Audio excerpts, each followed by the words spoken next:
Finances are undoubtedly an essential aspect of the study abroad experience, and our office works to help make study abroad financially accessible to everyone who wishes to participate. With that in mind, we strongly encourage you to rewatch the Financial Planning for Study Abroad video, which you completed earlier in the application process, for a thorough overview on the billable expenses associated with studying abroad and what to expect for your GWE bill after being registered for our Study Abroad placeholder. This video will instead review recommended preparations for your personal finances. If you plan to use any of your debit or credit cards abroad, you should notify your banks as well as any credit card companies that you will be traveling.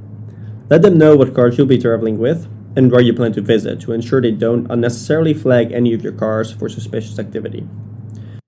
This is also a good opportunity to check your bank's or card company's fees for international transactions, so you understand what you will be charged when using your card abroad. If the fees are high, consider using this time to research different credit card options or preloaded cards. Hi, I'm Rami. I'm in Morocco. Basically, first thing I did when I got here was I told all my banks I'm going to Morocco. So I reached out via the apps or customer service. I told all my credit cards, all my debit cards where I'm going. I mentioned my stops in my travel in case I wanted to buy food on the way here. Second of all, don't bring cash to Morocco. They don't take USD here at all. Also, don't expect to use your debit card or your credit card here. There's like none of that going on here unless you're at like a big chain or a hotel. So what you do, you come here, you find an ATM. Don't bother with the currency exchange, they give you a bad rate. Find an ATM, convert your money there. What I did, I looked at all the ATMs in my area and I found the one that had the best exchange rate for me. What some people do is they go to Charles Schwab because they don't have an ATM, they reimburse you for ATM fees, which is a cool little idea. But otherwise, cash is king. And also remember that you can't take your cash out of the country when you leave. So make sure you use all of it or you don't take out too much.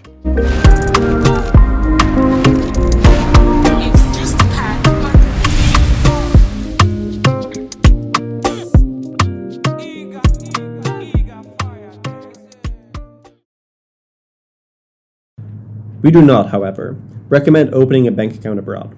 This is usually not worthwhile. It may even become more of a burden than a benefit in the long run when the semester comes to an end.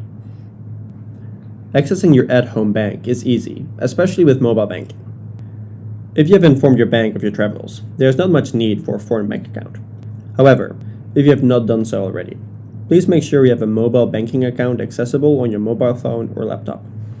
We do recommend that you exchange some funds into local currency prior to departure.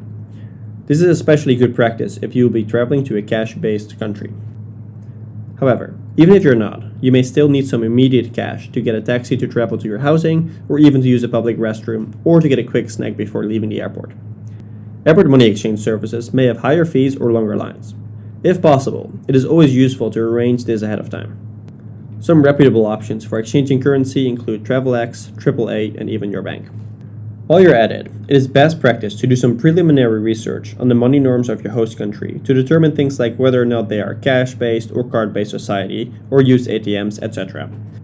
This is a good opportunity to also research aspects like tipping culture and which banks or ATMs in the area are reputable versus potential scams. As always, be careful with your money. Do not carry large sums of money with you at all times. Consider keeping some of it safely stored in your housing. Remember our personal safety tips from our safety video to help avoid pickpocketers and other situations that could be financially harmful. Lastly, determine how you will be handling at-home finances in the event that anything arises that you cannot take care of from abroad. We typically recommend completing a power of attorney form, which can be submitted to the Office of Financial Aid. This will allow a member of your family or someone else to represent you regarding your GW financial needs in your absence. You may also want to consider other at-home expenses you may have, such as credit card statements, recurring subscriptions, cell phone bills, etc. You may want to consider setting up automated payments or seek assistance from your family or cancel some of your subscriptions while you're away. Our office remains available to you for any questions or concerns you may have as you prepare your finances. Here's what's waiting for you.